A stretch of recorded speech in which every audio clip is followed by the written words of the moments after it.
Hello, everyone. Thank you for tuning in. I am Jay Lee. This is Jay Lee's Corner.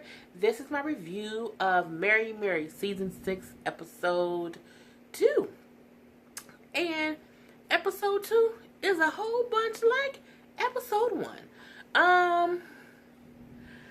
You know how you see shows and you like, okay, they're going to tackle one subject and then they're going to go on to the next subject.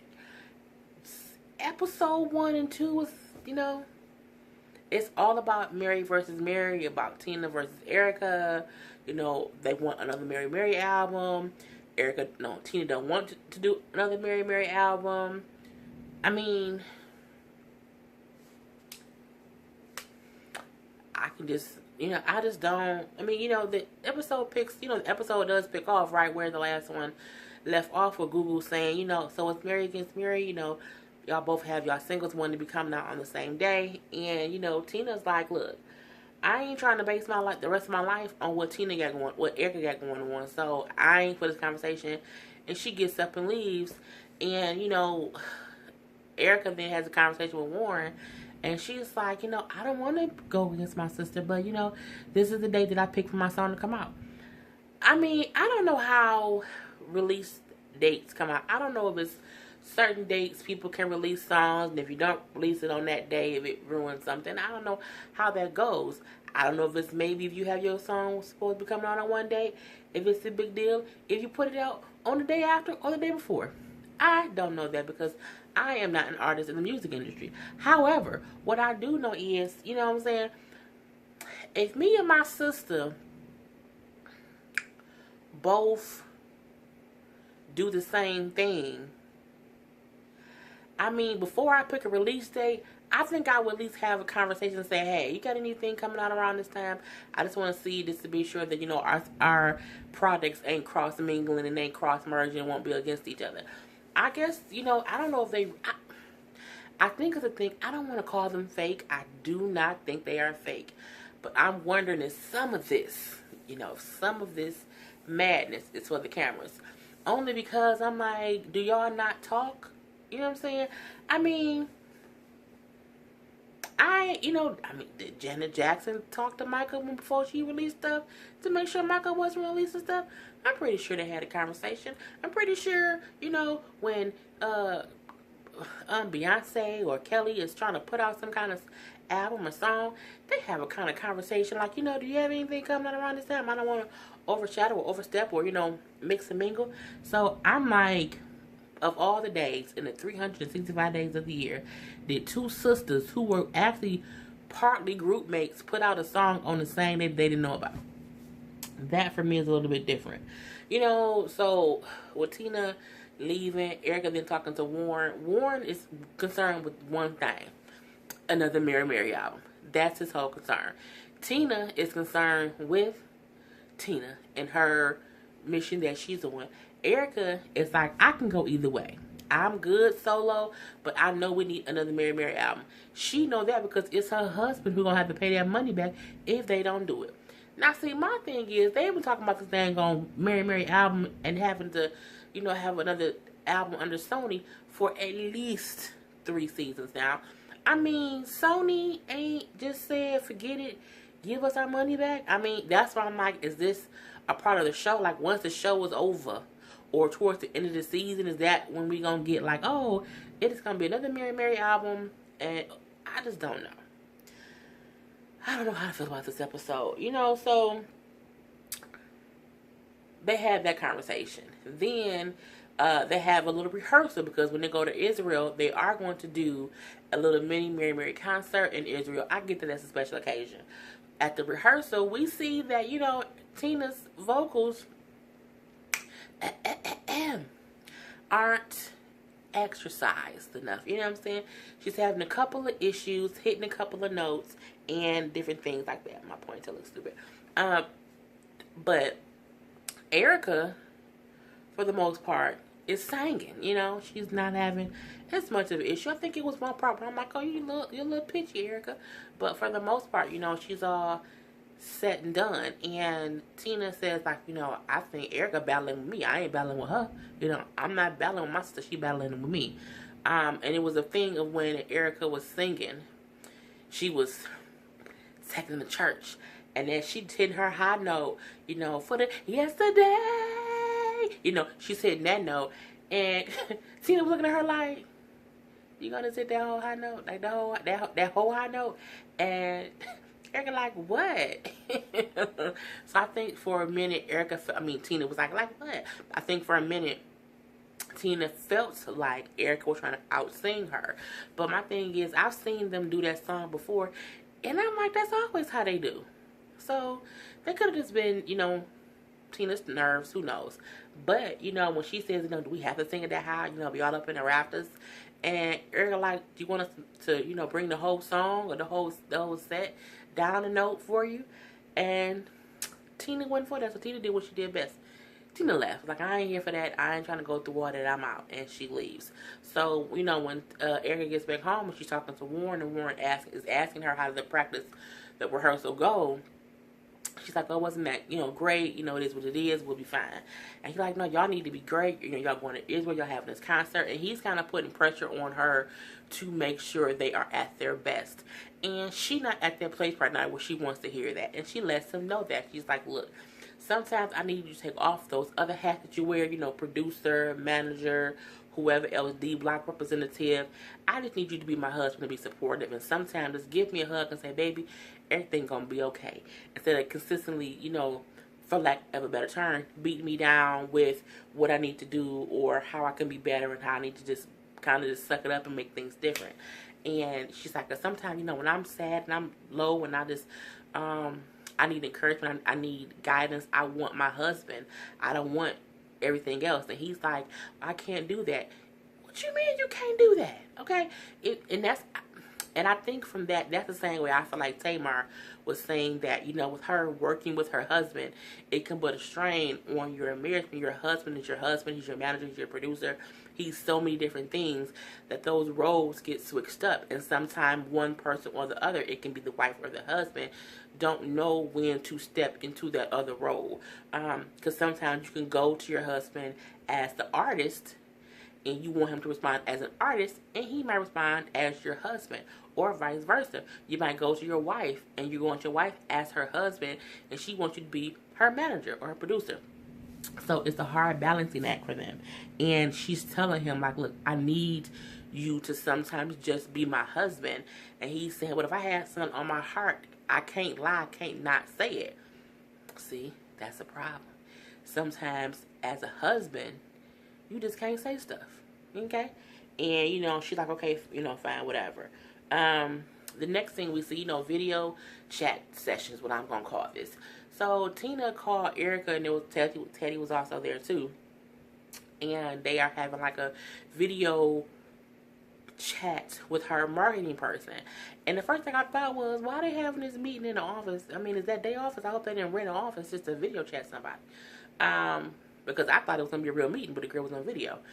But, they're meeting with the marketing person to discuss how to, not even how to, but if it's a wise idea for them to release songs on the same day.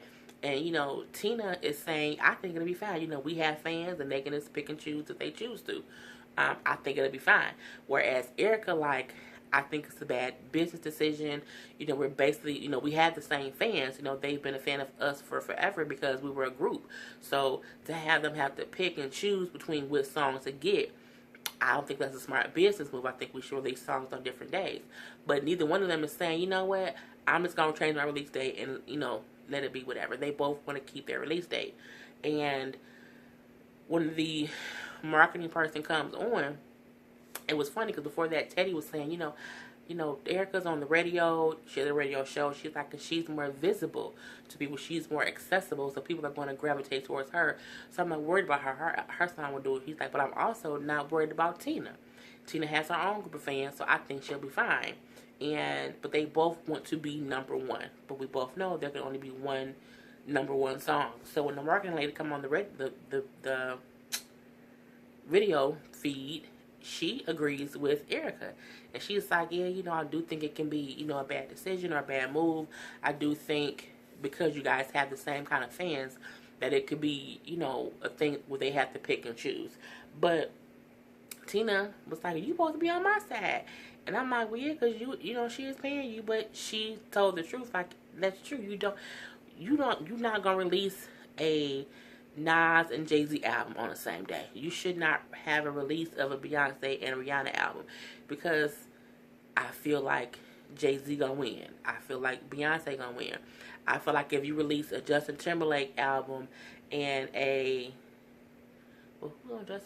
Bruno Mars, a Justin Timberlake and a Bruno Mars, I don't know. That's tough, because they both, you know, I don't know who will win that one. But I'm just saying, sometimes if you have two artists who do the same kind of work, the same kind of music, two rappers, two singers, if Sierra and Carrie Hilson put out a CD on the same day, I mean, they'll both probably do bad. But, you know, one person will win over the other one where, you know, so it's like you don't want to put out music at the same time as someone in your same element, especially when it's someone close to you. So, but she like, I'm gonna do it anyway, you know, it is what it is. So after that, we see that Erica goes over to Tina's house, and she basically invites her to a concert that she's having it's a concert on the day that both their singles will be released, but it's Erica's concert. But Erica like, I'm going to invite Tina, have Tina come do one of her songs, and maybe she'll do a Mary Mary song too.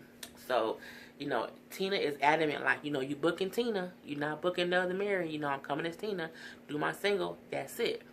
And in the back of Erica's mind, she's like, I know I'm saying yeah, but, you know, I'm hoping, you know, that she'll do a Mary Mary song.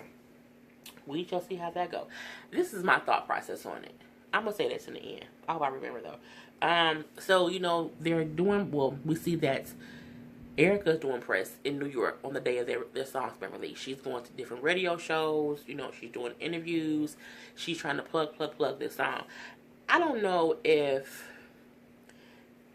you know how you have a reality show and you be like, well, there's one person, you know, a EP.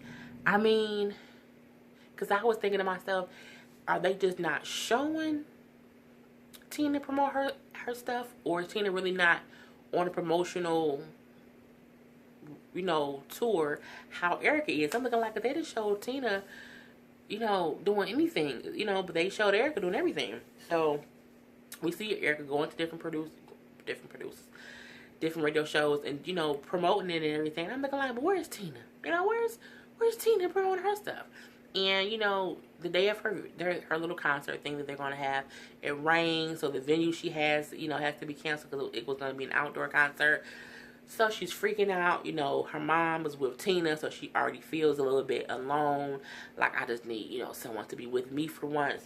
They do find a new venue, which is all good and, you know, good or whatever. Tina is there, and Erica's still trying to get her to possibly do a Mary Mary song. And Tina keeps saying, you booked Tina Campbell. I'm not doing Mary Mary. No. I don't care. You booked Tina. You didn't book the other Mary. So, at the show, you know, Tina performs her, what was the name of Tina's song? Tina performs her song. It was just called Hard, Tina. Yeah, Too Hard Not To. I like the song. I honestly do. It's a slower ballad, you know. I'm not a slow ballad girl, really. You know, I have to be in a mood to listen to slow music. Tina also performed her song, which was called Well Done. It was more upbeat. It was more, you know, could bounce to it a little bit, you know what I'm saying? You be in church, you know what I'm saying? Get it on to God. And I liked that song better strictly because it has a faster beat. It wasn't that it's a better song, so to speak. I just like it better. But they both did great. I just feel like they are not taking advantage of them both trying to do solo things. Go on tour together, solo, you know. Do your own songs, but also do Mary Mary songs. Build, because my thing is, if you want your fans to see both of your musical talents, go on tour together. But go on tour as Erica and Tina. Don't go on tour as Mary Mary. And then you do some Erica songs, she do some Tina songs, and then y'all do a couple of Mary Mary songs. But that's the way to get both of your fans able to see your work. And build your, I guess, for lack of a better word, popularity for your singles. I think the fact that I get y'all want to be separate, but I just think y'all should go on tour together. You know, even do a Mary Mary album and have your Mary Mary album be, you know, have a 15 song album, have 5 of Tina songs, have 5 Erica songs, and then have 5 Mary Mary songs. Have that be your last album. Have it be Mary versus Mary with Erica and Tina. That's my idea. Anywho, you know, Erica gets on stage and she does start to sing Shackles. Tina comes up on stage and they do the song together. So it was what it was. We also see that whose song was number 1. Whose song was number 1?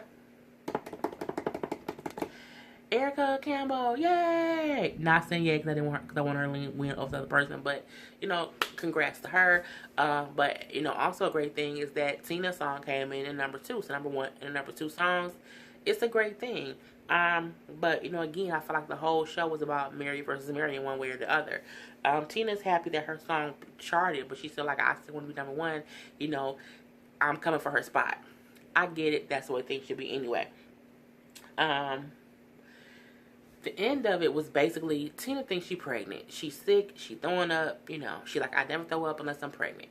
If you never throw up unless you're pregnant, then one of 2 things. You're either really sick or you're really pregnant. There's no in between. But I'm like, do she have her mom as the maid, the babysitter, and the chef? Her mom, you know, Miss Honey is, you know, up in her age. You know, I'm pretty sure Miss Honey is older than my mother, and my mother is in her early 50s, you know. And I wouldn't want my mother watching my kids and, you know, cooking my food. I just wouldn't want my mom working for me. I think at that age, I would want my mom to be retired. You know what I'm saying? And not having to work. If my mom was watching my kids, I think I would, like, hire a real nanny or a real maid. And my mom's only job would be to oversee that person. But, yeah, I'm not gonna lie. She got my mom working in there like a real life maid. But anywho, she also has her video shoot for Too Hard Not To. And she's all nervous because she thinks she's pregnant, but she don't want to take no pregnancy test. She's like, I don't want to be pregnant. We don't want no more kids. Yeah, I don't need no more kids, okay? But I also feel like once you're at a point in life where you don't want any more children, if you and your husband have both decided you don't want any more children, you already have a plethora of children, I feel like someone should get fixed. Okay, I feel like either the man should get snipped, you know, maybe get your tubes tied, because if you don't want any more children and you're not going to use condoms and you're not going to use any kind of birth control because you're married, you're like, I don't want to have to use condoms. You also shouldn't want more children. It's like you can't have it both ways. You know, if you don't want more kids, you have to take precautions to not get pregnant. So that's either use a condom, use some kind of birth control. Pull-out method is not birth control. Or that, you know, if you just don't want to do that, and you married and you already got 4, 5, 6, 7, 8, 9 kids, go ahead and let him get snipped. You know what I'm saying? Quick, and get it over and done with. And then he can do whatever he need to do, and it can be whatever. You know what I'm saying? But I'm like, I just hope she's not pregnant again, too. So, at her at her video shoot, she's so nervous about possibly being pregnant, she kind of let it get to her a little bit. We see that Erica, you know, shows up to support her sister. But Google, like, why is Erica here driving everybody crazy, trying to control everything? And I'm looking like, dang, Google, you mad or no? But, you know, because Erica come in, like, asking questions, saying what they could, should, and might have done already. But she leaves, too. Once she kind of sees, you know, things are being handled, but she's came to show her support. So her sister knows, no matter what, even if her record beat her sister, that she's still there to support her sister. The one part I thought was a little bit fake, just a little bit fake, was when Goo found the pregnancy test in Tina's bag. I mean, I don't know. That part was a little bit weird to me. Because she was saying how she did not want to be pregnant. She did not want to think about taking a pregnancy test. But she brought a pregnancy test with her to the video shoot. Then proceeded to go into the bathroom at the video shoot and take the pregnancy test. And Google like, if you pregnant, I'm going to be so happy. Don't be happy with me. I don't want no more children. Well, if you're having sex without protection, you want more children, boo-boo. I love you, but that's the truth. And as she takes the test and she comes to the bathroom, who walks up? Teddy. And he like, why you got a pregnancy test in your hand? And then, of course, it goes off. So, You know, like I said, it was a good episode. But again, Mary versus Mary. That's the whole process of it. Mary versus Mary. I'm hoping the rest of the season is a little less Mary versus Mary. I'm hoping that in every episode, Tina does not find a way to mention that Teddy cheated on her, because, you know, when she's getting a little bit nervous, Teddy doesn't know that she's nervous because she thinks she's pregnant. But Tina also brings up, I'm singing a song that I made because my husband cheated on me. Oh my God, I'm so tired of hearing about that. And then, you know, even Teddy saying, you know, because of our situation, my wife has tough skin, so it's hard for me to see her cry. I'm looking like, oh, because you made her cry so much. You know, I just want them to really, I think moving past him cheating should include not bringing it up in every episode. And that's my thought process. So, that is my review for Mary Mary Season 6. Yeah, Season 6, Episode 2. I will see you guys next week. I hope you enjoyed. Remember to like, subscribe, and share my video. Until next time, people, I am Jay Lee. This is Jay Lee's Corner. Peace.